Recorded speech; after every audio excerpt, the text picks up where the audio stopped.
అసలు మామిడాల శివశంకర్ అంటే ఎవరు? మామిడాల శివశంకర్ అంటే మధ్యతరగతి ఫ్యామిలీ నుంచి వచ్చిన వ్యక్తి.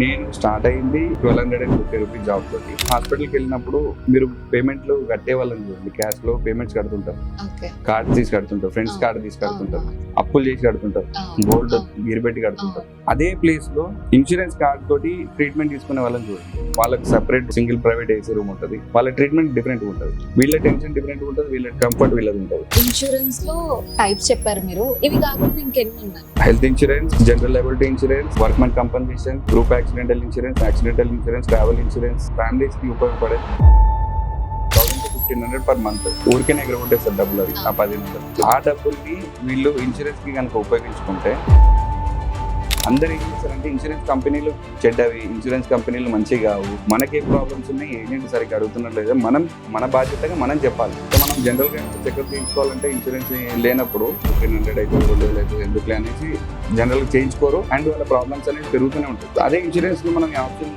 చెప్పామనుకోండి, వీళ్ళు ఏం చేస్తారు, ఇమీడియట్లీ వెళ్ళడం జరుగుతుంది, అక్కడ ప్రాబ్లం ఫైండ్ అవుట్ అవుతుంది, దానికి తగ్గట్టు ట్రీట్మెంట్ జరుగుతుంది.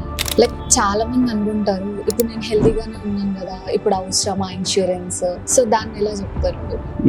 దీనికి చాలా కేస్ స్టడీస్ ఉన్నాయి మా దగ్గర.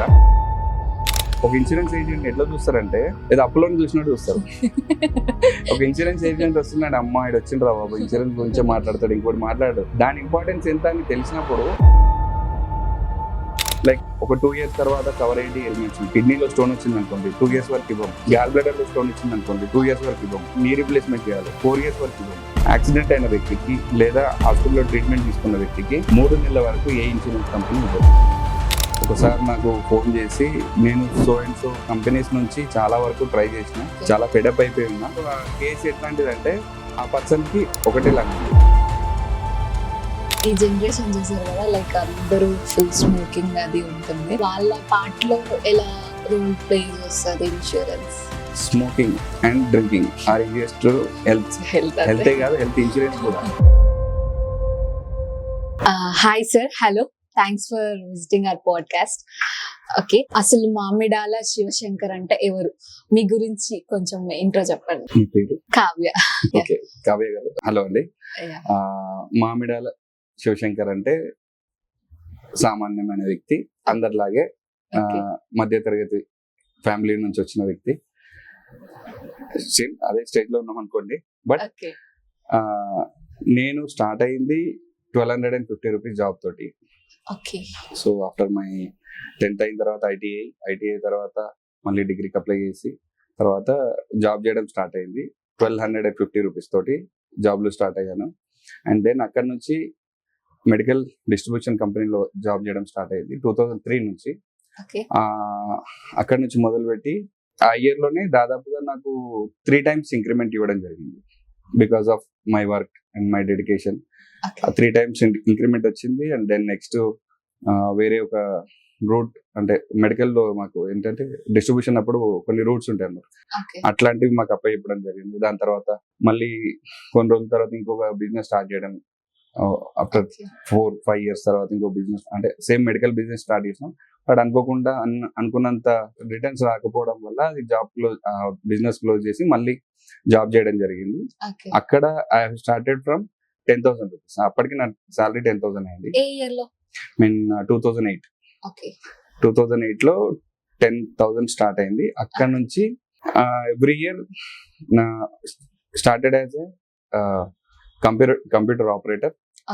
ఆ తర్వాత మళ్ళీ అక్కడ నుంచి స్టాక్ చెకింగ్ ఉండేది మాకు, అక్కడ మా బాస్ అక్కడ పెట్టారు నన్ను. తర్వాత అక్కడ నుంచి స్టాక్ చెకింగ్ దగ్గర నుంచి మళ్ళీ లోపల ఎగ్జిక్యూషన్ చూడమని చెప్పేసి కింద ఒక ఫ్లోర్ నాకు అప్పయ్యపడం. మళ్ళీ అక్కడ నుంచి మాకు ఇంకొన్ని బ్రాంచెస్ ఉండే, అక్కడ కొంచెం వాళ్ళు లేకపోవడం వల్ల నాకు అక్కడికి వెళ్ళి స్టోర్ చూసుకోమండం. అక్కడికి వెళ్ళిన తర్వాత మళ్ళీ ఒట్టి కూర్చోవడం ఎందుకు, కొంచెం ఆడిట్ చేయమనడం. ఆడిట్ లో నాకు తెలిసిన పని నేను చేసిన తర్వాత ఆయనకు రిపోర్ట్ ఇవ్వడం. వచ్చేసరికి మళ్ళీ నాకు ఇంకొక వర్క్ అప్ అయిపోయారు ఆయన, లైక్ ఇంకొక ఫ్లోర్ కూడా ఉంది, ఆ ఫ్లోర్ కూడా చూసుకో. అక్కడ నాకు ఆల్మోస్ట్ 50 members స్టాఫ్ ఉండేది. సో ఇంకో ఫ్లోర్ కూడా చూసుకోమన్నారు, అది కూడా చేశాను. అంటే మా బాస్ ఏది చెప్తే నేను అది చేయడం నాకు అలవాటు ఫస్ట్ నుంచి కూడా. సో ఆయన చెప్పారు. అండ్ దెన్ సడన్ గా ఫస్ట్ ఫ్లోర్ లో క్యాషియర్, అంటే టూ ఫ్లోర్స్ లో క్యాషియర్స్ ఉంటారు, ground floor and first floor లో. ఆ ఫస్ట్ ఫ్లోర్ లో క్యాషియర్ సడన్ గా ఆయనకు పర్సనల్ రీజన్స్ వల్ల మానేయడం తోటి ఇమీడియట్లీ నన్ను, అంటే దానికి బిఫోర్ నేను ఏం చేస్తుంటే అంటే నా పని అయిపోయిన తర్వాత ఆయనకి ఈవినింగ్ హెల్ప్ చేసేవాడిని, నేను కొంచెం క్యాష్ లెక్క పెట్టడంలో అట్లా చేస్తుంటే ఆయన మా సార్ అబ్జర్వ్ చేసేది కింద నుంచి కెమెరాలో. ఓకే, ఎప్పుడైనా పనికి వస్తారు అనుకున్నారో ఏందో తెలియదు నాకు, బట్ అన్ఫార్చునేట్లీ ఆయన బంద్ చేయడం, జాబ్ క్విట్ అవ్వడం. ఇమీడియట్లీ నాకు ఓ రోజు డైలీ మార్నింగ్ ఎట్లయితే రొటీన్ వస్తుంటామో అదే రొటీన్ లో రాగానే, బాబు నువ్వు పైన క్యాషియర్ లాగా కూర్చో, ఇక నువ్వు ఇక్కడ వర్క్ వదిలేసి కింద పైన కూర్చోండి.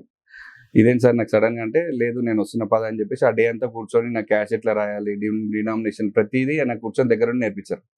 సో అండ్ అదంతా నేర్పిస్తుంటే సార్కి నేను ఒకటి రిక్వెస్ట్ చేశాను, సార్ నాకు ఇది అర్థమైంది, మీరు చెప్పిన ప్యాటర్న్ అంతా అర్థమైంది, నాకు ఈ రోజు ఒక్క రోజు వద్దండి, నేను ఐ ప్రూవ్ మై సెల్ఫ్, అంటే ఒక రోజు అని, ఎందుకంటే నాకు ఆల్రెడీ ప్రీవియస్ కొంచెం ఎక్స్పీరియన్స్ అయింది కాబట్టి.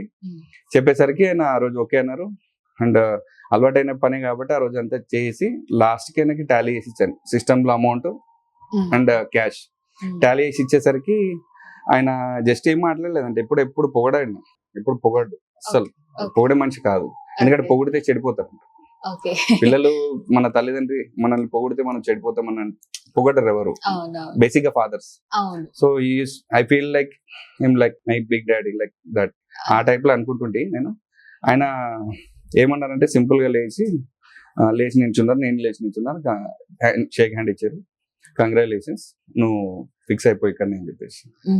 అంటే నాకు అర్థమైపోయింది, ఓకే నేను బాగానే చేసినట్టున్న పని. అక్కడ నుంచి దాదాపుగా 8 to 10 years ఆ ఫ్లోర్. అండ్ మీరు అక్కడ మల్టీ టాస్కింగ్ కూడా చేసుకుంటూ వచ్చారు. ఎస్, గ్రౌండ్ ఫ్లోర్ అప్పటికి మళ్ళీ నాకు రీస్టార్ట్ చేస్తారు, అంటే అక్కడ కూడా చూసుకోనేది. అండ్ ఫస్ట్ ఫ్లోర్ లో stock intake out going stock ఉండేది, అది చూసుకోమనేది, అది చూస్తుంటే. అండ్ దాని తర్వాత మెల్లమెల్లగా చార్టెడ్ అకౌంట్లు వేసే పనులు లైక్ ఆర్టీజీఎస్ వర్క్స్, అంటే కంప్యూటర్స్ లో స్టాక్ అది షాప్ నుంచి వచ్చే పేమెంట్స్ ఉంటాయి కదా, అవి వచ్చినాయి లేదా టాలీ చేసుకోవడం, ఈ వర్క్స్ అన్ని చేయడము, మళ్ళీ checks, complete end to end, అంటే మార్నింగ్ నుంచి ఈవినింగ్ వరకు ఏవైతే ట్రాన్సాక్షన్స్ అయితే everything I use to do that work completely with 100 rupees difference కూడా రాకుండా ఉండేటట్టు చూసుకుంటుంటే.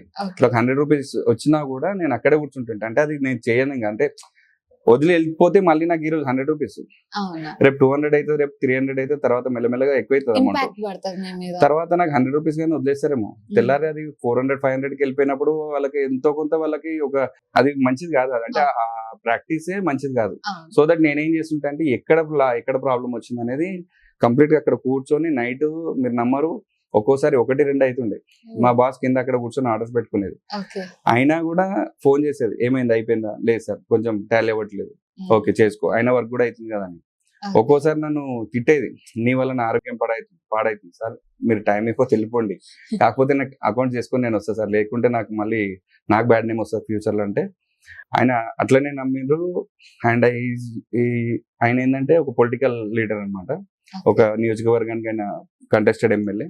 సో ఆయన ఎమ్మెల్యేగా పోటీ చేసిన 2-3 months 4-5 months ఏదైతే ఉంటుందో అదంతా మేమే చూసుకునేది అన్నట్టు. మా స్టాఫ్ అంతా డెడికేటెడ్ వర్క్ చేసేది, ఎవరి డిపార్ట్మెంట్ వాళ్ళది ఉంటే క్యాష్ డిపార్ట్మెంట్ అంతా నాది ఉండే, అవుట్ స్టాండింగ్స్ అన్ని కూడా. సో అవుట్ స్టాండింగ్స్ ఎక్కడైనా మొండి బాకీలు ఉన్నాయి, నాన్నే పంపించేది, ఎక్కడైనా ప్రాబ్లం వచ్చింది నేనే వెళ్ళిపోయాడు, ఆ ఫ్లోర్ లో ఎక్కడైనా ప్రాబ్లం వచ్చింది. సో నన్ను ఎట్లా తయారు చేసిందంటే, నేను తయారు కాలేదు, ఆయన నన్ను రెడీ చేసిండు అట్లా, అంటే నన్ను ట్రైన్ చేసిండు అట్లా. నేను గొప్ప చెప్పు, ఆయన నన్ను అట్లా ఏ పని చేసినా ఆయనకు అప్ప చెప్తే ఈయన పని చేయాలన్నట్టు నన్ను ట్రైన్ చేస్తే నేను చెప్పినట్టు చేయడం జరిగింది అంతే. సో అక్కడ ఆయన నాకు బాగా నమ్మి టోటల్ ఓవరాల్ ఉండేది. బట్ అన్నిటికంటే అంటే నేను ఒక బాస్ తర్వాత బాస్ పొజిషన్ లోనే ఉన్నా జనరల్ గా. బట్ విటమిన్ ఎం అనేది ఒకటి ఉంటది కదా, ఫ్యామిలీ కూడా ఉంది నాకు. సో నాకు అక్కడ 20,000 శాలరీ వచ్చేది, అంటే ఓవరాల్ గా 20,000 శాలరీ వచ్చేది. అండ్ బయట కొంత బుకింగ్ కూడా చేసేది, అంటే షాప్స్ కి మెడిసిన్ సప్లై చేయడం. 2008 లో అక్కడ నుంచి అంటే ఇంకా మెల్లమెల్లగా ఎవ్రీ ఇయర్ పెరుగుతుంది. మెల్లమెల్లగా 2008 లో 10, ఆ తర్వాత మెల్లమెల్లగా పెరుగుతూ 20,000 వచ్చింది. ఎప్పటికి 2018-19 ఆ టైంకి. సో ఇంకా అప్పటికి నా ఫ్యామిలీ పిల్లలు పెద్దగా అవుతున్నారు, మనకు అమౌంట్ సరిపోదు. 20,000 ప్లస్ ఇంకొంత 10-15,000 నాకు వీటిలో వచ్చేది, ఏది బుకింగ్ చేసేది నేను, కొంచెం మెడికల్ షాప్స్ కి సప్లై చేయడం అట్లాంటివి చేస్తుంటే అమౌంట్ సరిపోయేది కాదు, రెంట్స్ ఖర్చులన్నీ పెరిగిపోయినాయి. సో నా అలవాటు ఏంటంటే, నేను ఈ రోజు కూడా మా సార్ దగ్గరికి వెళ్ళి, సార్ నా శాలరీ పెంచండి అని ఎప్పుడు అడగలేదు, ఓకే ఇంతవరకు ఎప్పుడు అడగలేదు. ఓకే అండ్ ఆయన నన్ను అడిగేదాకా చూసుకోకుండా ఆయన ఎప్పుడు పెంచుతూనే వచ్చేది. బట్ ఆయన లెవెల్ ఆయన ఇచ్చారు, అది నాకు సరిపోయేది కాకపోయేది అమౌంట్. Okay, అంటే okay. నాకున్న నా ఫ్యామిలీ బ్యాక్గ్రౌండ్ కి, నాకు పిల్లలు పెద్దగా అవుతున్న స్కూల్స్ ఏదైనా కాస్ట్లీ ఉన్నాయి కదా ఇప్పుడు. అట్లా అవుతుంటే ఇంకా నేను ఏం చేస్తానంటే ఈవినింగ్ టైంలో ర్యాపిడో చేసేది. Oh, నైట్ టైంలో మొత్తం నైట్ అంతా క్యాష్ కంప్లీట్లీ హ్యాండ్ ఓవర్ చేసి, అది 11-12 అవుతుందా ఎప్పుడైతే తెలియదు, ఆ టైంలో హ్యాండ్ ఓవర్ చేసి, ఆ టైంలో మళ్ళీ మా సార్కి క్యాష్ అంతా హ్యాండ్ ఓవర్ చేసిన తర్వాత నెక్స్ట్ ర్యాపిడో స్టార్ట్ చేసేది. ర్యాపిడో, ఊబర్, ఓలా ఏదో ఒకటి స్టార్ట్ చేస్తే అట్లా నైట్ మళ్ళీ 1 o'clock 2 o'clock, ఒక్కోసారి సాటర్డేస్ వచ్చినాయంటే తెల్లారి సండేనే కదా ఇంకా లేసేది ఉండదు, పొద్దున లేట్గా లేవచ్చు అని చెప్పి మార్నింగ్ 3-4 వరకు కూడా ర్యాపిడో చేసేది. సో అట్లా కంటిన్యూస్ అయింది. అట్లా కొంత అమౌంట్ సెట్ అవుతుంది అనుకునే మూమెంట్లో ఇంకా మా development officer, LIC development officer దార్ల వెంకటేశ్వర్లు సార్, సండే రోజు ఎక్కడైనా వెళ్ళేసి వస్తుంటే నన్ను బైక్ బుక్ చేస్తుంది. జనరల్గా ఏంటంటే నాకు అలవాటు అది. అంటే ఇట్లాంటి నైట్ టైంలో ఎవరైనా కష్టపడుతున్న వాళ్ళ కోసం అని ఆయన కొన్ని సార్లు బైక్ మీద వెళ్ళేవాళ్ళు అన్నట్టు. సో ఆయన అట్లా ఏం చేసిందంటే బైక్ మీద నా బైక్ బుక్ చేసుకున్నారు అన్ఎక్స్పెక్టెడ్ గా. ఆ టైంలో నా బండికి టిఫిన్ ఉండే నైట్ అరౌండ్ 11 ఆ టైంలో. ఏం బాబు అంటే బండి ఎక్కిన తర్వాత ఇంకా నాకు కామెంటరీ స్టార్ట్ చేశారు అనమాట. అంటే లైక్ ఏం చేస్తున్నావు ఏంటి అనేది స్టార్ట్ చేసిన తర్వాత, ఏంది నువ్వు ఈ టైంలో పని చేస్తున్నావు అంటే, లేదు సార్ నేను మార్నింగ్ అంతా జాబ్ చేస్తాను. అంటే ఏం జాబ్ చేస్తాను సార్, ఇట్లా మెడికల్ డిస్ట్రిబ్యూషన్ కంపెనీలో టోటల్ క్యాషియర్ అది అని. అంటే ఎంత ఒక 50,000-60,000 వస్తాయి పర్ మంత్ అన్నారు. లేదు సార్ అంత రాదు, 20,000 వస్తాయి. అంటే అదేంది 20,000 పొద్దున్న నుంచి ఏ టైం నుంచి అన్నాడు. అంటే మార్నింగ్ 10-10:30 సార్, ఈవినింగ్ 11 అయితే సార్. అంటే పొద్దున్న నుంచి రాత్రి దాకా నీకు 20,000 వస్తున్నాయా అంటే, లేదు సార్ నాకు ఇంకో చిన్న ఇది కూడా ఉంది, డిస్ట్రిబ్యూషన్ కూడా ఉంది, దాంట్లో ఒక 10-20,000 అది వస్తాయంటే, మార్నింగ్ నుంచి ఈవినింగ్ దాకా వేసి అవే పైసలు వస్తున్నాయి నీకు. సరే నన్ను ఒక పని చెప్తా, నువ్వు డైలీ ఒక 2 hours పని చేయి, డైలీ ఒక 2 hours పని చేయి నేను ఇన్సూరెన్స్కి, ఎల్ఐసికి. సో డైలీ 2 hours పని చేసి నీకు దాదాపు 50,000-60,000 వచ్చేటట్టు నేను చూసుకుంటా అంటే అనుకునేది మైండ్లో. సార్ పొద్దున్న నుంచి రాత్రి దాకా వేస్తే నాకు 20,000 వస్తలేవు, మీరేమో 2 గంటలు పని చేయండి అంటే, నేను నా మైండ్లో రన్ చేశాను. ఆయనతో అనలేదు, నేను పెద్ద ఆయన కదా, ఆయనతో అనలేక నేను ఆయన ఏదో చెప్తుంటారులే అన్ని మాటలు, మన మార్కెట్లో ఉన్నాం మనకు అంతా తెలుసు ఎక్కడెక్కడ ఇది. నేనేం చేసినట్టే అది లైట్ తీసుకున్నా, ఆ టైంకి లైట్ తీసుకున్నా, అంత సీన్ లేదు మనకు రావు అని నంబర్ షేర్ చేసుకున్నాము. తర్వాత డే నుంచి సార్ మోటివేషన్స్ పంపించడం స్టార్ట్ అయింది. మా సార్ మోటివేటర్, చాలా పెద్ద మోటివేటర్ ఆయన. మోటివేట్ చేయడము, చాలా మెసేజ్లు వచ్చినాయి.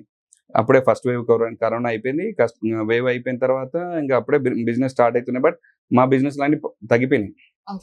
ఆ మూమెంట్ లో శాలరీస్ కట్ ఆఫ్, అప్పుడు చాలా మందికి అట్లనే చేశారు, కట్ ఆఫ్ లో వేయడము, లేకుంటే లే ఆఫ్ లో అయిపోయింది. మెడికల్ ఫీల్డ్ లో కూడా జరిగింది అది. సో కట్ ఆఫ్ అయిపోవడము అట్లా జరిగినప్పుడు మళ్ళీ మా సార్ ఏం మెసేజ్ పెట్టిందంటే, స్టైఫండ్ విత్ కమిషన్ అని ఒక మెసేజ్ పెట్టారు అన్నమాట.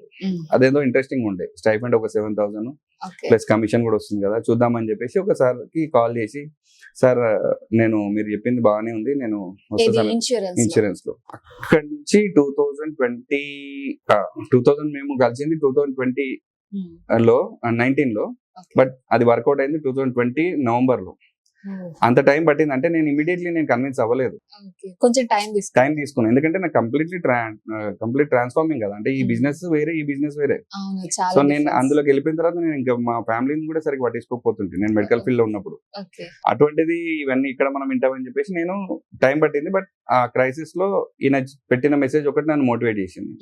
ఇమీడియట్లీ నేను కనెక్ట్ అవ్వడము, ఎగ్జామ్ రాసేసిన, పాస్ అయిపోయినా. ఇమీడియట్లీ వెళ్ళంగానే 2 పాలసీస్ తీసుకురా, నీకు స్టైఫండ్ వస్తున్నారు, అది స్టార్ట్ అయింది.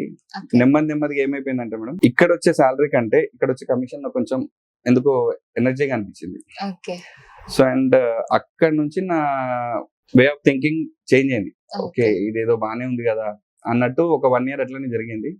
తర్వాత మెల్లగా మా బాస్ కి ఎట్లా చెప్పాలో అర్థం కాక భయం అయ్యి, ఎందుకంటే నన్ను కంప్లీట్లీ నాకే హ్యాండ్ ఓవర్ మొత్తం కంప్లీట్ డిస్ట్రిబ్యూషన్ కంపెనీ అంతా నేనే హ్యాండ్ ఓవర్ చేసుకున్నంత లెవెల్లో నన్ను వర్క్ చేసేది. అప్పుడు ఎట్లా వదిలేయడానికి మనసు వస్తలేదు, కానీ నా సిచ్యువేషన్ అట్లుంది, తప్పదు. అదే మూమెంట్ లో నాకు కొంచెం హెల్త్ ఇష్యూ వచ్చి మానేయడం జరిగింది. అదే మూమెంట్ లో ఈ టైంలో ఈ పని చేయడము అండ్ ఇక్కడ నుంచి ఇన్కమ్ రావడము కొంచెం జరిగింది. తర్వాత నుంచి ఇంకా మెల్లగా ఇన్సూరెన్స్ కి టర్న్ అవుట్ అవడం, నెమ్మది నెమ్మదిగా ఒకసారి ఇన్సూరెన్స్ కంపెనీ ఇంకోటి ఎట్లా ఉంటుంది అంటే, మాకు ఇన్సూరెన్స్ అనగానే ఎక్కడ లేని కంపెనీలన్నీ వచ్చేస్తాయి అన్నట్టు. ఇన్సూరెన్స్ ఎల్ఐసీలో పనిచేస్తున్నారంటే అందరూ ఎల్ఐసీలో పనిచేస్తున్నావు రా, నువ్వు మా దగ్గర పని చేయి బాగుంటుంది, మా దగ్గర కమిషన్లు ఉంటాయి, అట్లుంటాయి ఇట్లుంటాయి అని చాలా బ్లబ్ చేస్తుంటారు. నేను ఎప్పుడు కూడా అట్లా పోవడం జరిగింది. అట్లా ఆల్మోస్ట్ అట్లా కూడా ఒక 6 months 2021లో వెళ్ళినా నేను.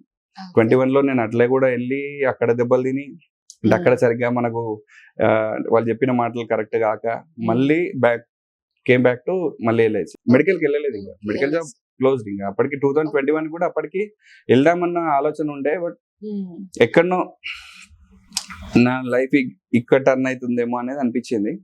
తర్వాత నెమ్మదిగా ఆల్మోస్ట్ 1 year పట్టింది నాకు జాబ్ వదిలేయడానికి. 1.5 year పట్టింది నాకు జాబ్ వదిలేయడానికి. అంటే ఆ బాండింగ్ అట్లా ఉండే మాకు.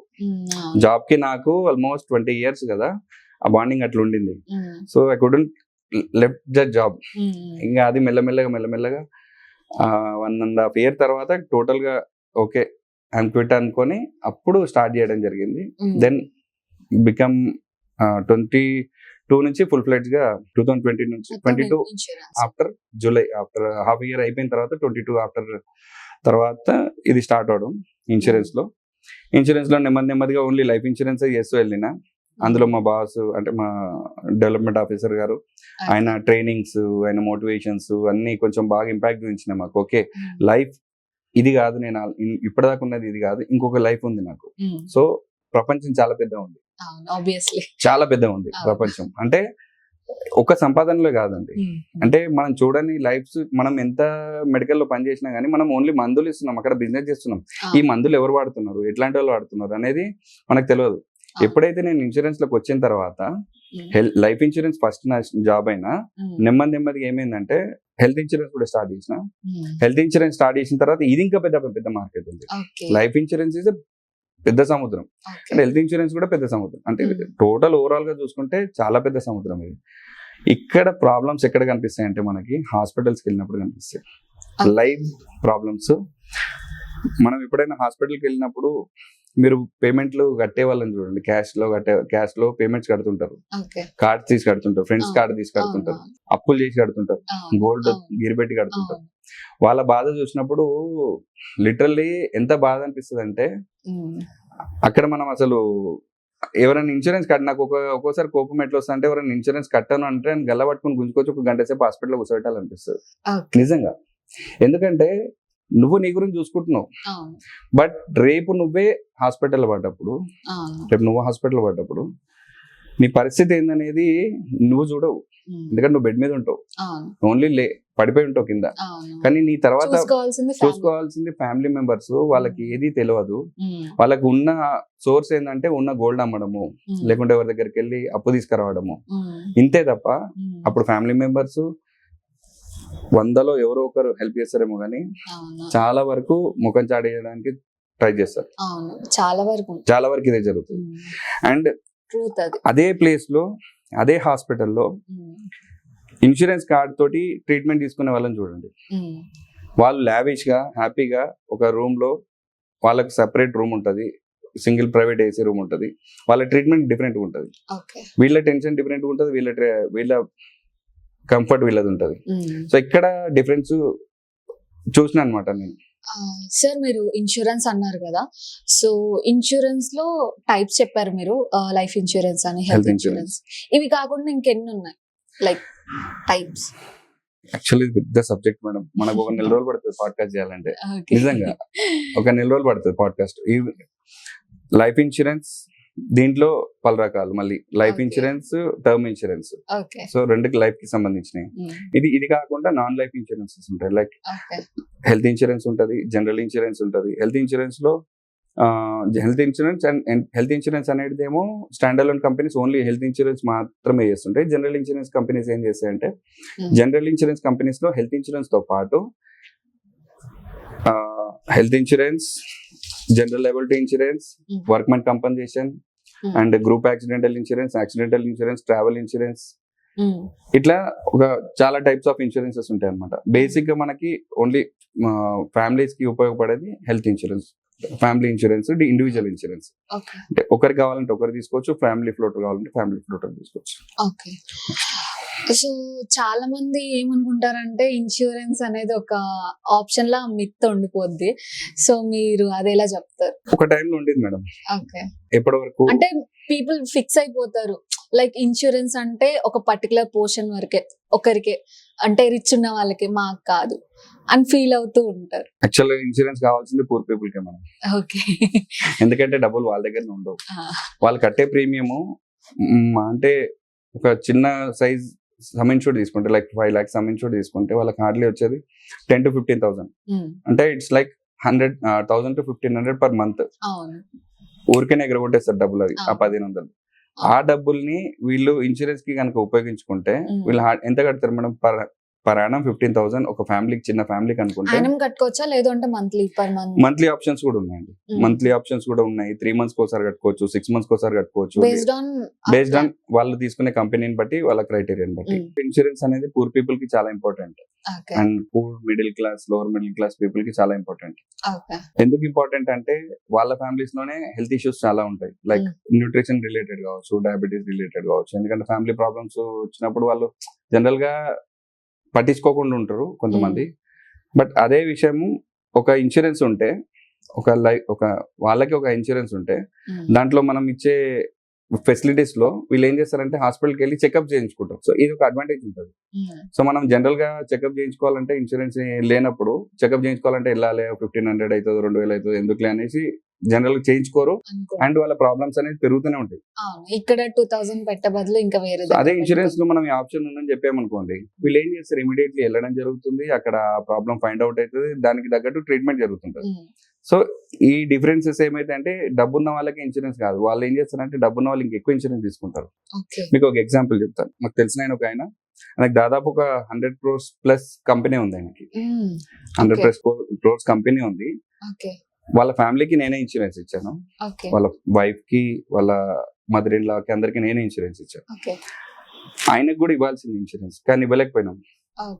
ఎందుకు ఇవ్వలేదంటే వాళ్ళ వైఫ్ కి 2 crores ఇచ్చినాము, వాళ్ళ మదర్ ఇన్ లా కి 1 crore ఇన్సూరెన్స్ ఇచ్చినాము. ఆయన నాకు కూడా 2 crores అబౌవ్ ఉంటే కూడా ఇవ్వు పర్లేదు అన్నాను, హెల్త్ ఇన్సూరెన్స్. సో ఇవ్వలేకపోయినాం.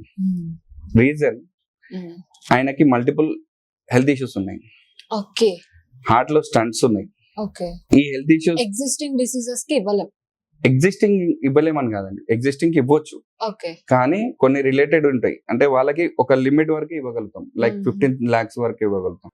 ఆయన 2 crores కావాలన్నా, 10 crores కావాలన్నా మనం ఇవ్వలేము ఇన్సూరెన్స్. అండ్ లిటరల్ గా నా ఎంబడబడ్డారు, ఏమని, నాకు ఎక్కువ ఇన్సూరెన్స్ ఇప్పి సార్, రాదు, ఇంతవరకే వస్తుంది. లేదు, నువ్వు ఏదైనా మాట్లాడు, ఎవరితోటైనా మాట్లాడు, కంపెనీ నాది కాదు. మీరు ఎన్ని కోట్లు ఇచ్చినా కంపెనీ ఎంత ఇవ్వాలో అంతే ఇస్తుంది. ఎందుకంటే because of your health issues. అందుకోసం ఆయనకు అన్ని డబ్బులున్నా, ఇన్సూరెన్స్ చేయించుకోవాలనుకున్నా వాళ్ళకి చేయించలేము. అండ్ ఇక్కడ వీళ్ళకి డబ్బులు ఉండవు, హెల్త్ ఇష్యూస్ ఎక్కువ ఉంటాయి, వీళ్ళకి ఇన్సూరెన్స్ కావాలి, వీళ్ళు చేయించుకోరు. సో వీళ్ళకి చేయించుకోవాలన్నా వీళ్ళకి ఇన్సూరెన్స్ ఇవ్వము, వీళ్ళకి ఇద్దామన్నా వీళ్ళు చేయించుకోరు.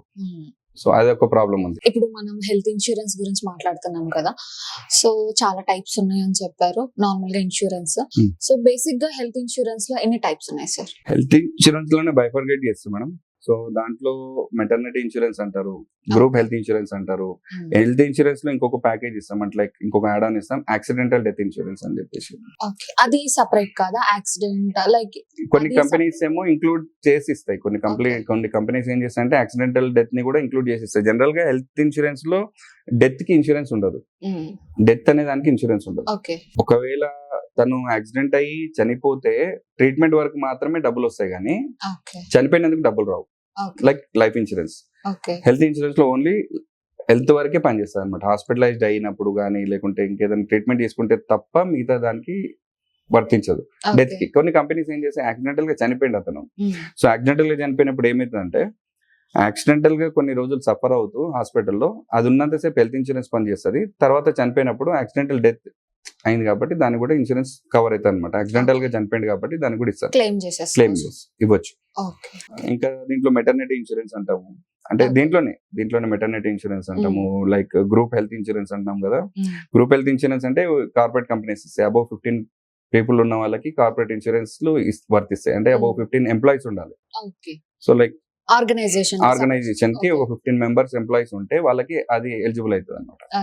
మెటర్నిటీ ఇన్సూరెన్స్ లైక్ ఇప్పుడు 12 months తర్వాత married couple, newly married couple ఉన్నారు, వాళ్ళకి ఎట్లాగో 1 year తర్వాత 2 years తర్వాత. అంటే వాళ్ళు పెళ్లి చేసుకోక ముందు అప్లై చేసుకోవాలా, లేదు అంటే గుడ్ క్వశ్చన్ మ్యామ్. పెళ్లి చేశాక, లేదు అంటే ప్లాన్ చేస్తున్నప్పుడు?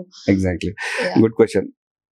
ఇందులో ఒక చిన్న ఫెసిలిటీ ఉంది. లైక్ ఒక 20 years అమ్మాయి ఉంది, తన ఫాదర్ తనకి 20 years ఉన్నప్పుడు ఇన్సూరెన్స్ తీసుకున్నాడు, పాపకి 25 years కి మ్యారేజ్ అయింది.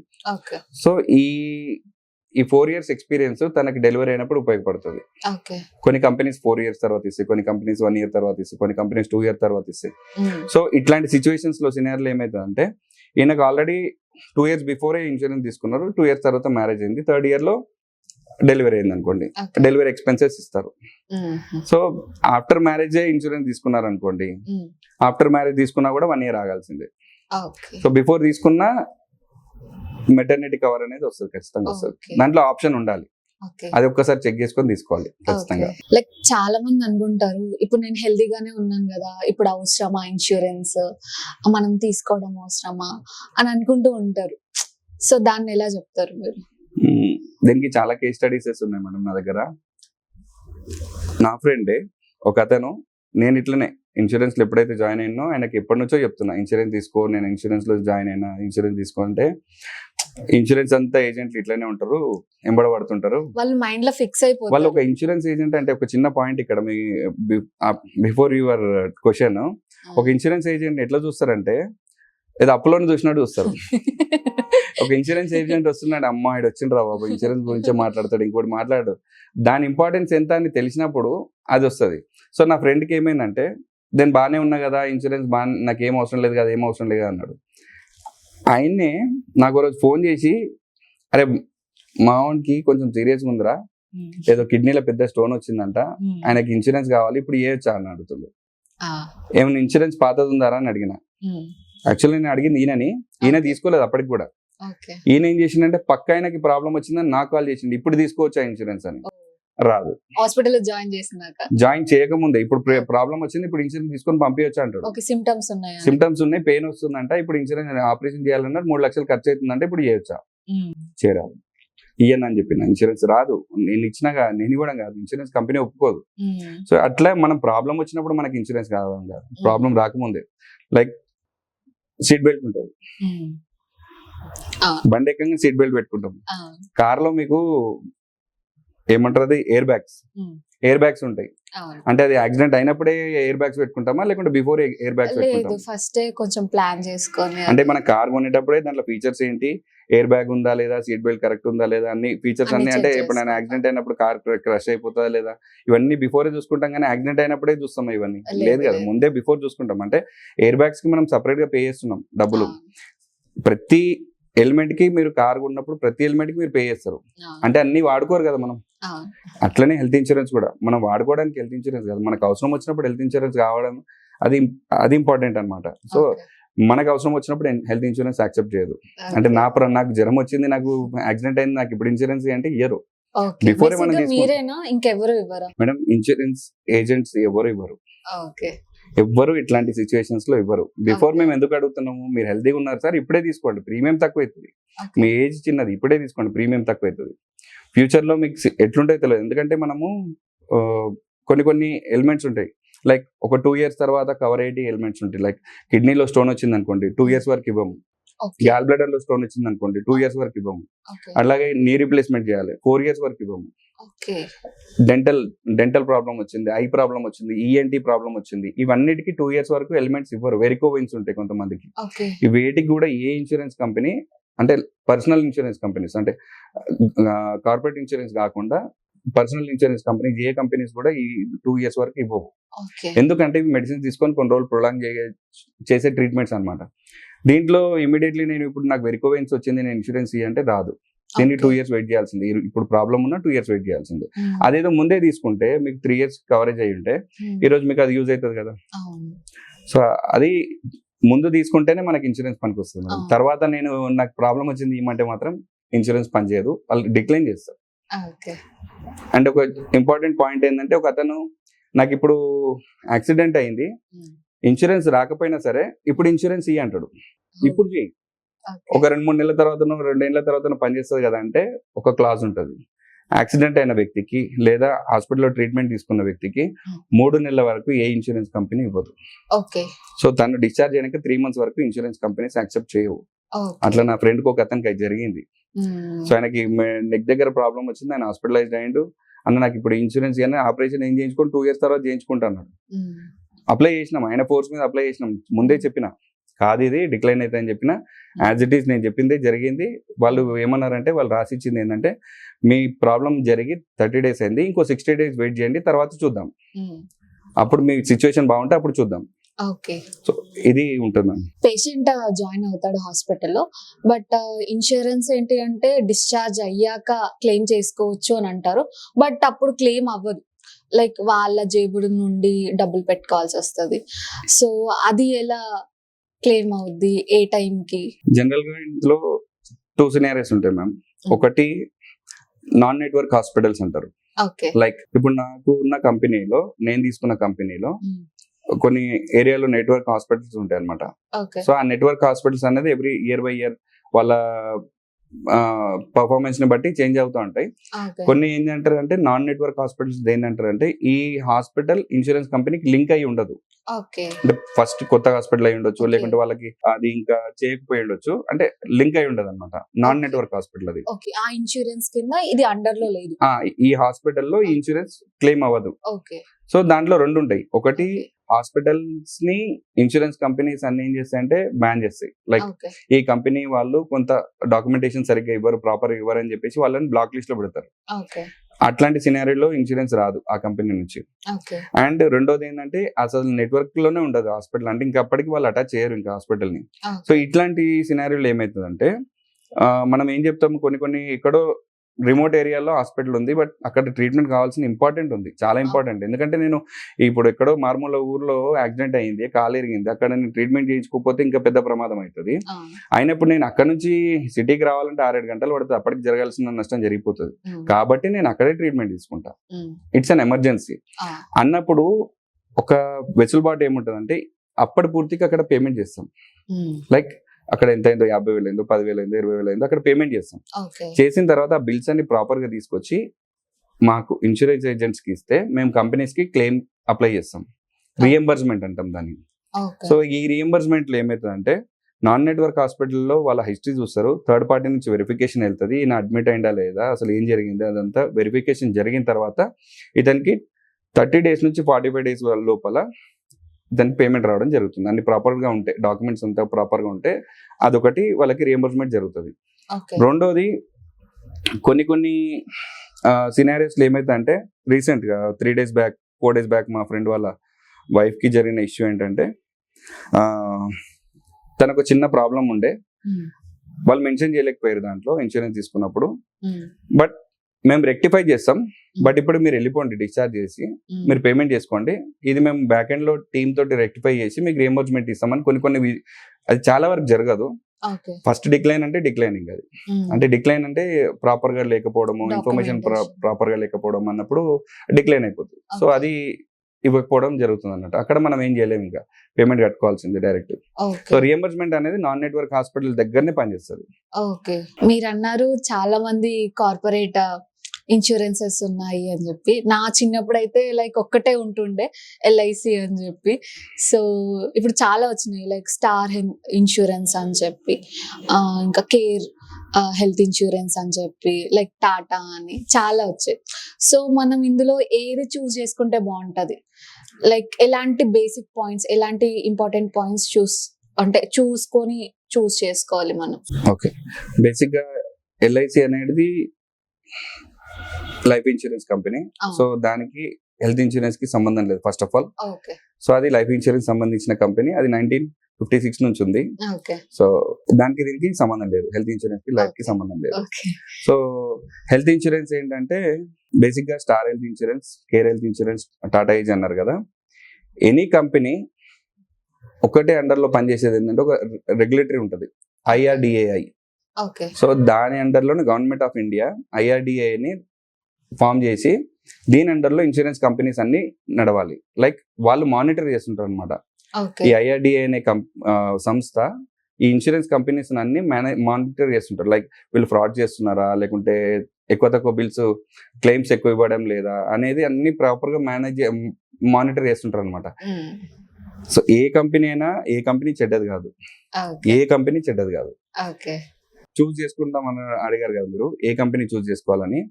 ఫస్ట్ మనకేం ప్రాబ్లం ఉంది, ఏజెంట్ ని చూస్ చేసుకోవడంలో మెయిన్ ఫస్ట్ మీరు అక్కడ స్టెప్ దాటాల్సి ఉంటది. ఒక ఏజెంట్ మీకు ఏదైనా ప్రాబ్లం ఉంది, లేదు ఇది హైడ్ చేద్దాం ఏం కాదు తర్వాత చూసుకోవచ్చు, తర్వాత మనకు వచ్చిందని చెప్దాము, ఇట్లాంటివి కొన్ని మార్కెట్ లో జరుగుతుంటాయి. ఆ రోజుకి నాకు సేల్ అవ్వాలి, ఆ రోజుకి నా టార్గెట్ ఉంది, ఆ రోజు నాకు సేల్ అవ్వాలన్నప్పుడు కొంచెం ఇట్లాంటి సీనారియోస్ వచ్చినాయి అనుకోండి, అక్కడ ఆయన ఇట్లాంటి ప్రాపర్ గా ఆయన ఎలాంటి గైడెన్స్ ఇస్తున్నాడు అంటే ఏమంటారు దాన్ని, లాయల్ గా అంటే నిజంగా చెప్తున్నాడు ఆయన లేదా, అంటే నమ్మకస్తుడేనా, ఎందుకు చెప్పాలైనా. ఇప్పుడు మీరు ఒక ఇన్సూరెన్స్ అడిగారు, నాకు ప్రాబ్లం ఉంది, డయాబెటిక్ ఉంది, ఇది దాచిపెడితే ఓకేనా అంటే ఓకే ఇచ్చేద్దాం అన్నారు అనుకోండి, ఫ్యూచర్ లో ప్రాబ్లం అవుతుంది. సో అక్కడ ఏ కంపెనీ కూడా వెరిఫికేషన్ అనేది ఖచ్చితంగా ఉంటుంది బ్యాక్ ఎండ్ లో. అంటే లైక్ ఇంటికి వచ్చి లైక్ టెస్ట్లు గానీ అలాంటివి ఏమైనా? టెస్ట్లు అబౌవ్ 65 years ఉన్న వాళ్ళకి మాత్రమే టెస్ట్ చేస్తాం, మిగతాదంతా నమ్మకం మీదే ఉంటుంది. లైక్ ఎగ్జిస్టింగ్ డిసీజెస్ ఉంటాయి కదా చిన్న ఏజ్ లో కూడా. సో మీరు డాక్టర్ దగ్గరికి వెళ్తారు, నేను ఒక స్టోరీ చెప్తా. మీరు డాక్టర్ దగ్గరికి వెళ్ళినప్పుడు డాక్టర్ మిమ్మల్ని ఏం అడుగుతారు, జ్వరం వచ్చింది, ఎప్పటి నుంచి ఉంది, జలుబు ఉందా, దగ్గు కూడా ఉందా, అంటే నిద్ర వస్తుందా, కళ్ళు ఎర్రగా ఉన్నాయా, ఇంకేమైనా అనిపిస్తుందా, కడుపు నొప్పి ఉందా, మోషన్ సరిగా అయినాయా లేదా, ఇవన్నీ అడుగుతారు డాక్టర్ దగ్గరికి వెళ్ళినప్పుడు. ఎందుకు, ఆయన ఇవి సిమ్టమ్స్ అన్ని చూసి కరెక్ట్ మెడిసిన్స్ రాసిస్తారు. మా ఇన్సూరెన్స్ ఏజెంట్లు కూడా అంతే. ఎందుకంటే మేము వెళ్ళినప్పుడు ప్రతి క్వశ్చన్ ఎట్లా అడుగుతామంటే, సార్ ప్రీ ఎగ్జిస్టింగ్ డిజీజెస్ ఏమన్నా ఉన్నాయా, వాళ్ళు చిన్నవాళ్ళు కానీ పెద్దవాళ్ళు కానీ. ఎందుకంటే కొంతమంది పుట్టుకతోటి కొన్ని ప్రాబ్లమ్స్ ఉంటాయి, పుట్టుకతోటి కూడా కొంతమంది ప్రాబ్లమ్స్ వస్తాయి. సో చిన్న ఏజ్ పెద్ద ఏజ్ అనేది ఉండదు. మేము ఫస్ట్ వెళ్ళినప్పుడు ఏం అడుగుతామంటే, సార్ ప్రీ ఎగ్జిస్టింగ్ ఏమైనా ఉన్నాయా ఫ్యామిలీ మెంబర్స్ లో, ఇంతకు ముందు ఏదైనా సర్జరీస్ అయినాయా, ఇప్పుడు కరెంట్లీ మీరు ఏదైనా మెడిసిన్స్ వాడుతున్నారా, ఎప్పుడైనా యాక్సిడెంట్ అయిందా, కరోనా వచ్చిందా, అప్పుడు మీరు అడ్మిట్ అయ్యారా, స్టంట్ వేసిరా, హార్ట్ రిలేటెడ్ ఇష్యూస్ ఉన్నాయా, ఇవన్నీ క్వశ్చన్స్ అడిగితే మీరు ఇచ్చిన ఆన్సర్ ని బట్టి, సపోజ్ మీరు డయాబెటిక్ ఉందన్నారు, బీపీ ఉందన్నారు అనుకోండి, దానికి ఇన్సూరెన్స్ కంపెనీస్ లో రైడర్స్ ఉంటాయి. లైక్ ఒక 1000 రూపీస్ ఎక్స్ట్రా పే చేసుకుంటే ఆ బీపీ షుగర్ కి సంబంధించి ఒక రైడర్ ని యాడ్ చేసుకుంటే మనకి 30 days తర్వాత బీపీ రిలేటెడ్ ఏ ప్రాబ్లం వచ్చినా, డయాబెటిక్ రిలేటెడ్ ఏ ప్రాబ్లం వచ్చినా మనం కవర్ చేస్తాం. ఇదే మనం దాచిపెట్టినాం అనుకోండి, ఏం కాదు తర్వాత చూసుకోవచ్చు అని మనం చెప్పము. రేపటి రోజు నేను హాస్పిటల్ అడ్మిట్ అవుతా, ఇది నేను ఇన్సూరెన్స్ ఏజెంట్ కి చెప్పాను, నాకు ఎప్పుడో 2 years నుంచి బీపీ ఉంది, డయాబెటిక్ ఉంది, కానీ నేను నా ఇన్సూరెన్స్ ఏజెంట్ కి నేను చెప్పాను. నేను హాస్పిటల్ బెడ్ మీద ఉంటా, డాక్టర్ వచ్చి అడుగుతాడు నన్ను, బీపీ ఎప్పటి నుంచి ఉంది, నాకు షుగర్ ఎప్పటి నుంచి ఉంది అని అడుగుతాడు. నా వైఫ్ ఏం చెప్తుంది, ఈయనకి ఎప్పుడో 5 ఏళ్ల నుంచి ఉంది అని అంటది మా వైఫ్. ఈయన అదే రిపోర్టు సమ్మరీలో రాస్తారు, సమ్మరీలో రాసి అయినా ఇన్సూరెన్స్ కి ఉంది కదా, ఈయనకి ఇన్సూరెన్స్ కి అప్లై చేయాలి. సో ఇన్సూరెన్స్ కి అప్లై చేసినప్పుడు అక్కడ ఏం బయటపడుతుంది, ఇన్సూరెన్స్ కంపెనీ వాళ్ళు డాక్యుమెంట్ చెక్ చేస్తారు. ఫస్ట్ ఈయనకి ఏ రిలేటెడ్ అడ్మిట్ అయ్యిండు, బీపీ రిలేటెడ్ అడ్మిట్ అయ్యిండు, ఈ బీపీ ఎప్పటి నుంచి ఉంది, 5 years నుంచి ఉంది, మన డాక్యుమెంట్లు ఏముంది, ఈయన తీసుకుంది 1 year కిందనే, 1 year కింద మనకు మెన్షన్ చేసిందా, చేయలేదు, సో మేము ఈ క్లెయిమ్ ఇవ్వము. ఇక్కడనే మేజర్ గా జరిగే ప్రాబ్లమ్స్ అన్ని ఇక్కడే. అందరు ఏం చేస్తారంటే ఇన్సూరెన్స్ కంపెనీలు చెడ్డవి, ఇన్సూరెన్స్ కంపెనీలు మంచివి కావు, ఇన్సూరెన్స్ కంపెనీ ఇది మంచిది కాదు, ఇది కాదు, ఇది మంచిది కాదు, ఇది మంచిది కాదు. ఫస్ట్ ఆఫ్ ఆల్ మనకేం ప్రాబ్లమ్స్ ఉన్నాయి, ఏజెంట్ సరిగ్గా అడుగుతున్నారు లేదా, మన బాధ్యతగా మనం చెప్పాలి. సో బాధ్యతగా చెప్పినప్పుడు ఆయన దానికి రిలేటెడ్, దానికి సూటబుల్ ఇన్సూరెన్స్ ఇస్తున్నాడా లేదా అనేది ఫస్ట్ మీరు అన్ని తెలుసుకోవాలి. ఇప్పుడు మనం ఒక చిన్న కార్ కొన్నా, బండి కొన్నా, దాని డీటెయిల్స్ ఎట్లయితే తీసుకుంటామో, మనం ఇన్సూరెన్స్ తీసుకున్నప్పుడు కూడా అట్లనే తీసుకోవాలి. గుడ్డిగా నమ్మి ఇన్సూరెన్స్ ఏజెంట్ ని తీసుకోవద్దు, ప్రాపర్ గా అడిగి తీసుకుంటే అన్ని కంపెనీస్ మంచిగా. సార్ ఇప్పుడు ఇన్ఫర్మేషన్ మొత్తం హెల్త్ ఇన్సూరెన్స్ మీద చెప్పారు, సో ఒకటి సక్సెస్ స్టోరీ చెప్పండి, అండ్ అలానే ఒక బ్యాడ్ స్టోరీ కూడా చెప్పండి, మీ సైడ్ నుండి ఉంటాయి కదా. సక్సెస్ స్టోరీ అంటే రీసెంట్లీ జరిగింది ఒకటి చెప్తాను మేడం. ఒకసారి నాకు ఫోన్ చేసి, నేను సో అండ్ సో కంపెనీస్ నుంచి చాలా వరకు ట్రై చేసిన, చాలా ఫెడప్ అయిపోయి ఉన్నా, అంటే తనకు కూడా ఇంకెవరో చెప్పి ఈయనైతే బాగా చేస్తాడు, కొంచెం ఈయనని అప్రోచ్ అవ్వండి అని చెప్పేసి నా నంబర్ ఇవ్వడం జరిగింది. అట్లా ఇచ్చినప్పుడు ఆ కేసు ఎట్లాంటిదంటే, ఆ పర్సన్ కి ఒకటే లంగ్ ఉంది, సింగిల్ లంగ్. సో ఇక్కడ ఛాలెంజింగ్ ఏంటంటే ఏ ఇన్సూరెన్స్ కంపెనీస్ యాక్సెప్ట్ చేయట్లేదు. కొంతమంది అసలు అది మేము ఇవ్వమని చెప్పేసి, అంటే వాళ్ళు ఇంటర్నల్ వెళ్ళకుండానే డైరెక్ట్ నో అనేసి అన్నమాట. సో మన అప్రోచ్ ఎట్లుంటది అంటే, క్లాజెస్ ఏమున్నాయి అంటే దాంట్లో ఉంటాయి కొన్ని, ఓకే. సో అప్రూవల్స్ ఉంటాయి తీసుకోవడానికి కంపెనీస్ నుంచి. నేనేం చేసిన అంటే నా కంపెనీ మేనేజర్స్ తోటి మాట్లాడి, సార్ ఇది సిచ్యువేషన్ అని చెప్పి వాళ్ళతోటి కంపెనీ వాళ్ళతోటి అండ్ కస్టమర్ తోటి కూర్చొని కంప్లీట్ హిస్టరీ ఆఫ్ ఎక్కడి నుంచి ప్రాబ్లమ్ స్టార్ట్ అయింది అనేది అన్ని తీసుకున్న తర్వాత వాళ్ళకి రిపోర్ట్స్ అన్ని సబ్మిట్ చేసి వాళ్ళొక కండిషన్ మీద 2 years ఎక్స్క్లూజన్ కింద 2 years కాదు sorry permanent exclusion related to lung related మేము ఇన్సూరెన్స్ రేపటి రోజు ఏదైనా వచ్చినా ఇవ్వమని చెప్పి ఒక్క ఆ లంగ్ ని మాత్రమే ఎక్స్క్లూజన్ గా పెట్టి ఇన్సూరెన్స్ ఇవ్వడం జరిగింది. తనకి ఒక లంగే కాదు కదా బాడీలో ఉన్న పార్ట్, సో చాలా ఉంటది ఇష్యూస్. సో మిగతా ఇన్సూరెన్స్ ఇస్తాము బట్ ఒక లంగ్ రిలేటెడ్ ఏది ఉన్నా కూడా ఇవ్వమని చెప్పేసి వాళ్ళు ఇన్సూరెన్స్ అప్రూవల్ ఇవ్వడం జరిగింది. సేమ్ పర్సన్ నాకు ఇంకొక కేసు కూడా ఉంది, నా ఫ్రెండ్ ఇంకో అతను ఇట్లాంటి ఇష్యూ ఉంది ఆయనకి అని చెప్పేసి అంటే ఆయన కిడ్నీలో సిస్ట్ ఉంది. సో లైక్ చిన్నగా క్యాన్సర్ లాగా ఏదో ఫామ్ అవుతుంది, అది నాకు అప్రోచ్ చేయండు. బట్ దాని వల్ల నేను దాని రిలేటెడ్ నేను కొన్ని రిపోర్ట్స్ అడిగితే వాళ్ళు ఇచ్చిన రిపోర్ట్స్లలో చాలా మల్టిపుల్ హెల్త్ ఇష్యూస్ ఉన్నాయి ఆయనకి. సో అప్లై చేసినాం బట్ ఇవ్వలేం సార్ మీకు అని చెప్పేసి ఇవ్వకపోవడం జరిగింది. అంటే ఇవ్వలేం అంటే అన్ని కూడా ఇవ్వలేం కదా. సో అదొకటి సక్సెస్ స్టోరీ. ఇంకోటి ఏంటంటే 65 years అతనికి ఆల్రెడీ స్టంట్ ఉన్నా కూడా మేము ఇన్సూరెన్స్ ఇచ్చాము విత్ అప్రూవల్ ఆఫ్ 3 years. అంటే 3 years వరకు మీకు ఇందులో స్టంట్ ఉన్నంత స్టంట్ కి రిలేటెడ్ మీకు ఏది హార్ట్ రిలేటెడ్ ఏది కూడా మీకు కవర్ అవ్వదు సార్ 3 years వరకు. అంటే లక్కీలీ ఆయనకి 3 years దాకా ఏం కాలేదు. 3rd year కంప్లీట్ అయిన తర్వాత మళ్ళీ ఇంకో స్టంట్ వేయాల్సి వచ్చింది. ఆల్రెడీ 2 stunts ఉండే, 3rd stunt వేయాల్సి వచ్చింది 3 years తర్వాత. సో అప్పటికి ఆయన ఏజ్ 68, యశోద మలక్పేటలో. ఇంకో 3rd stunt కూడా సక్సెస్ఫుల్ గా వేసి ఆయన టోటల్ క్లైమ్ ఇప్పించి పంపించినాం. So that is my success story. ఇంకా చాలా ఉన్నాయి, అసలు చెప్తే వెళ్తే చాలా పెద్దగా అవుతుంది స్టోరీ. సో అదొక success story. And sad story అంటే ప్రీవియస్ గా ఉన్న హెల్త్ ఇష్యూస్ ని పట్టుకొని నా దగ్గర ఇన్సూరెన్స్ ఇవ్వమంటే అన్ని కూడా ఇవ్వరు అంటే చాలా వరకు ఇవ్వడం జరగకపోవచ్చు. కొన్ని ఉంటాయి, డయాబెటిక్ కావచ్చు, బీపీ కావచ్చు, ఇవి చెప్పాను కదా కొన్ని రిలేటెడ్ ఇష్యూస్. అవి క్యూరబుల్ అయితేనేమో ఇవ్వచ్చు, నాట్ ఎట్ ఆల్ క్యూరబుల్ అన్నప్పుడు ఇంకా దాన్ని ఏం చేయలేము, అది ఎక్సెప్ట్ పెట్టి మిగతా వాటికి ఇచ్చేస్తారు. కొన్ని ఛాన్సెస్ లో అసలు ఇవ్వకపోవచ్చు. క్యాన్సర్ రిలేటెడ్ ఏదైనా చిన్న సిస్ట్ బాడీలో రేజ్ అయిందంటే వాళ్ళకి ఇన్సూరెన్స్ రాదు, HIV రాదు, ఇట్లాంటివి చాలా ఉంటాయి. హెల్త్ ఇన్సూరెన్స్ గురించి అంత బాగానే ఉంది బట్ ప్లాన్స్ ఉంటాయి కదా, డిఫరెంట్ ఉంటాయి.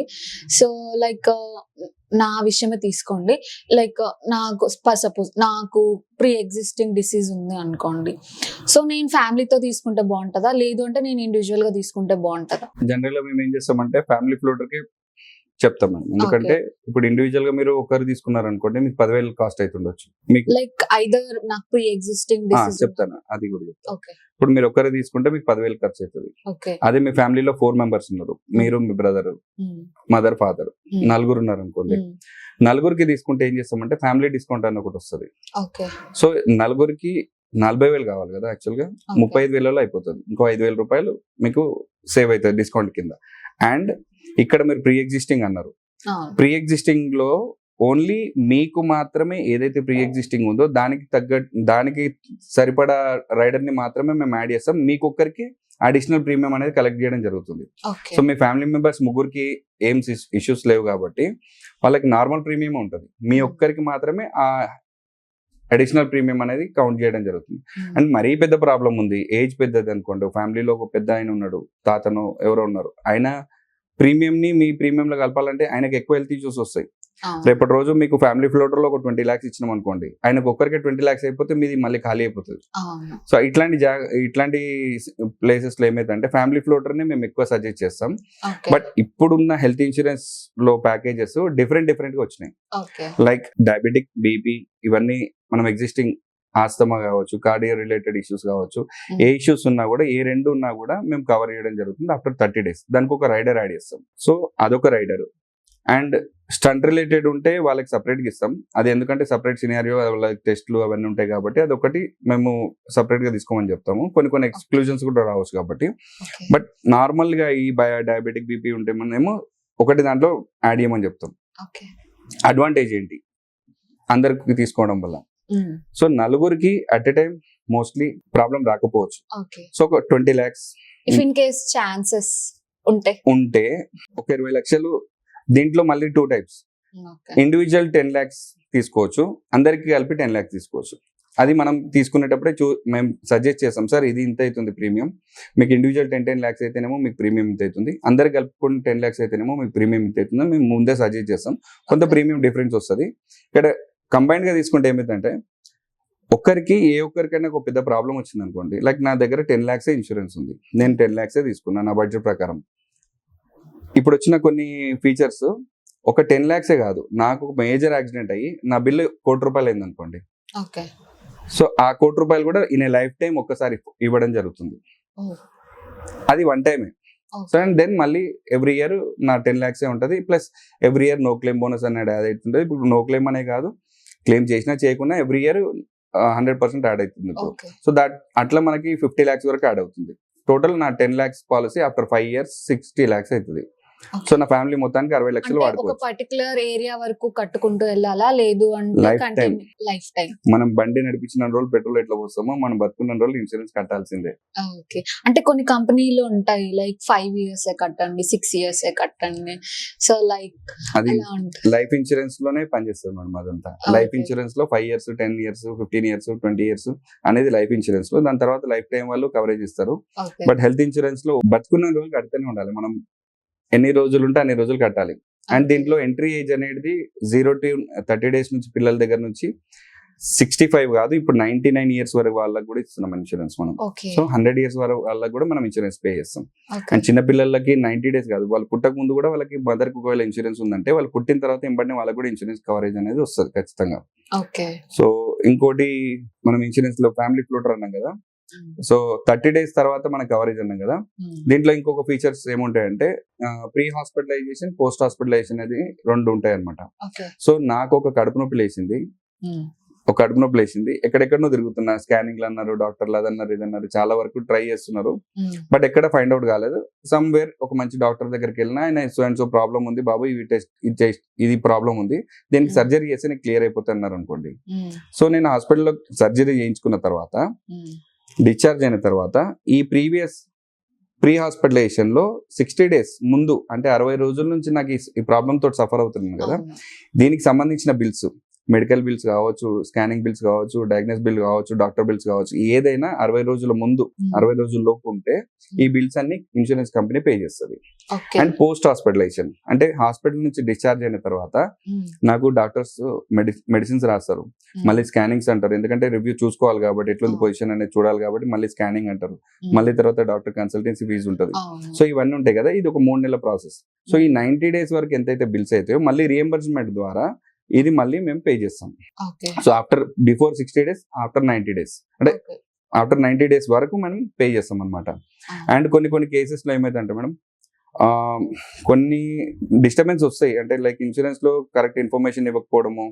రీసెంట్ గా మా ఫ్రెండ్ ఒకటి ఇన్సూరెన్స్ డిక్లైన్ అయింది, లైక్ ఆయనకి ప్రీవియస్ హిస్టరీ ఏం లేదు, అంటే షుగర్ లేదు, బీపీ లేదు, అండ్ ఆస్తమా, ఏ ప్రాబ్లమ్స్ లేవు, హెల్దీగా ఉన్నాడు మనిషి, హెల్దీగా వర్క్ చేస్తున్నాడు. సడన్ గా స్ట్రోక్ వచ్చింది, పెయిన్ వచ్చింది, హాస్పిటల్ అడ్మిట్ అయ్యిండు, స్ట్రోక్ అని డిసైడ్ అయింది. ఇమీడియట్లీ సర్జరీకి వెళ్దాం అనుకున్నారు, స్టంట్ వేయాల్సి వచ్చింది, కానీ స్టంట్ వేసేంత పరిస్థితి లేదని చెప్పేసి ఆయనకి స్టంట్ వేయకుండా మెడిసిన్స్ తోటి అప్పటి వరకు క్యూర్ చేశారు. కానీ ఇన్సూరెన్స్ కి అప్లై చేసినప్పుడు ఏమైందంటే ఈయన పారామీటర్స్ ఏవైతే అప్పుడు ఫస్ట్ ఇమీడియట్లీ బ్లడ్ టెస్ట్ చేస్తారు, HbA1c చేస్తారు, తర్వాత ఇవన్నీ రిపోర్ట్ చేసినప్పుడు ఆయన ప్రాబ్లం ఎక్కడ వెళ్ళింది అని అంటే HbA1c 10+ ఉంది, 10.5 ఉంది, అండ్ బీపీ వచ్చేసి 300 ఉంది. డయాబెటిక్ ఆల్రెడీ 10.5 అంటే ఇట్ ఇస్ I1 అనమాట. సో 300 బీపీ ఉంది. ఇన్సూరెన్స్ కంపెనీ ఏమంటుంది, ప్రీవియస్ హిస్టరీ ఇవ్వండి అంటుంది.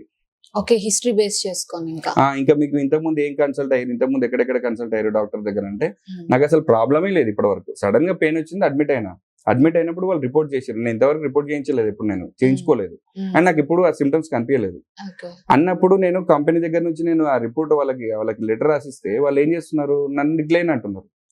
ఇక్కడ ప్రాబ్లం వస్తుంది. సో నాకు ప్రాబ్లం లేదు, నాకు తెలియదు, నేను హాస్పిటల్ అడ్మిట్ అయినప్పుడు ఈ ప్రాబ్లం బయటపడ్డది. కానీ ఇన్సూరెన్స్ కంపెనీ ఏమంటుంది, నువ్వు ఎప్పటి నుంచో నీకు ఈ ప్రాబ్లం ఉంది, ఎందుకంటే 10.5 HbA1c అంటే ఇట్స్ I1 అనమాట, అప్పటికే చక్కెర రావడం ఏదో ఒకటి అవుతుంటది. సో ఇది వస్తుండొచ్చు నీకు, నువ్వు ఎందుకు హైడ్ చేస్తున్నావు మాకు అని చెప్పేసి దాని తగ్గట్టు రిపోర్ట్ ఇవ్వమంటున్నారు. నా దగ్గర లేదు, నేను చూపించుకోలేదు ఇప్పటిదాకా ఎక్కడ, నాకు ఈ ప్రాబ్లమే రాలేదు. సో నేను ఏడికెళ్ళి ఇవ్వాలి రిపోర్ట్ అని మేము డాక్టర్ దగ్గర నుంచి కూడా నేను రాసిచ్చినాం. హాస్పిటల్ సూపరింటెండెంట్ దగ్గర నుంచి ఈయనకు ప్రీవియస్ హిస్టరీ ఏం లేదు అని లెటర్ రాసిచ్చినా కూడా కొన్ని కంపెనీస్ రిజెక్ట్ చేయడం జరుగుతుంది. సో ఇట్లాంటి టైంలో మా ఏజెంట్లు చేసేది ఏంటంటే కస్టమర్ కి గైడెన్స్ ఇస్తాం. లైక్ గ్రీవెన్స్ అనేది ఒకటి ఉంటుంది. సెల్ గ్రీవెన్స్ 1 కి అప్లై చేస్తాం. ఫస్ట్ మేము పోట్లాడతాం, కంపెనీస్ తోటి మాట్లాడి చేయాల్సింది చేస్తాం. అయినా వాళ్ళు ఒప్పుకోలేకపోతే రియంబర్స్మెంట్ రమ్మంటారు. అంటే క్యాష్లెస్ ఇవ్వము, రియంబర్స్మెంట్కి వెళ్ళమని కొన్నిసార్లు అడుగుతారు. నేను రియంబర్స్మెంట్ కూడా అప్లై చేసిన, అక్కడ కూడా మళ్ళీ డినైల్, మళ్ళీ ప్రీవియస్ హిస్టరీ అడుగుతున్నారు. సెల్ఫ్ డిక్లరేషన్ లెటర్ రాసి ఇచ్చిన కస్టమర్ దగ్గర నుంచి అయినా denial, వద్దంటున్నారు, ఇవ్వమంటున్నారు.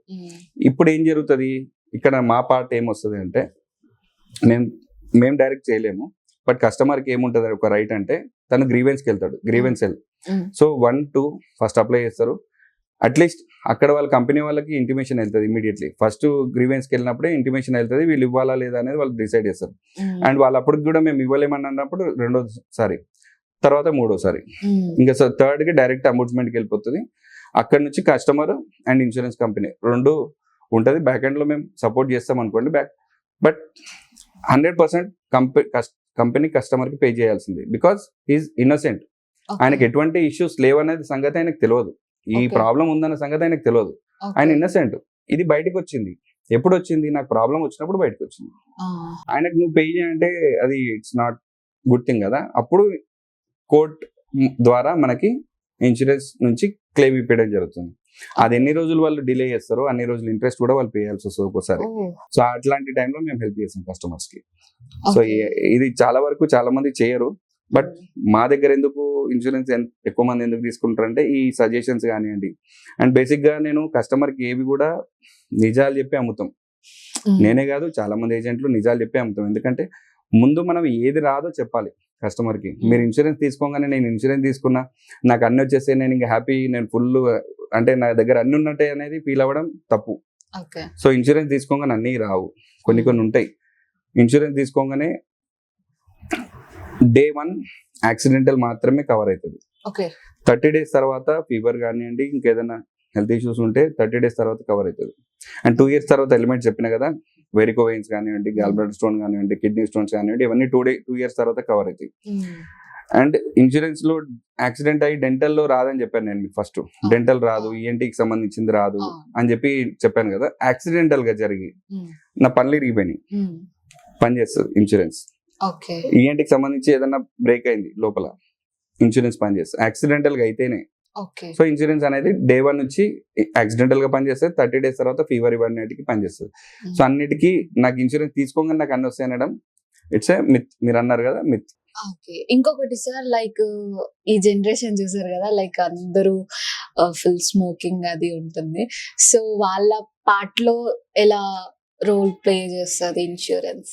Smoking and drinking are injurious to హెల్తే కాదు, హెల్త్ ఇన్సూరెన్స్ కూడా. హెల్త్ ఇన్సూరెన్స్ కంపెనీస్ నేను స్మోక్ చేస్తున్నా అంటే, మీకు టర్మ్ ఇన్సూరెన్స్ లో ఏమైతుంది అంటే కొన్నిసార్లు స్మోక్ చేస్తున్న వాళ్ళకి ఒక ప్రీమియం ఉంటుంది, స్మోక్ చేయని నాన్ స్మోకర్స్ కి ఒక ప్రీమియం ఉంటుంది.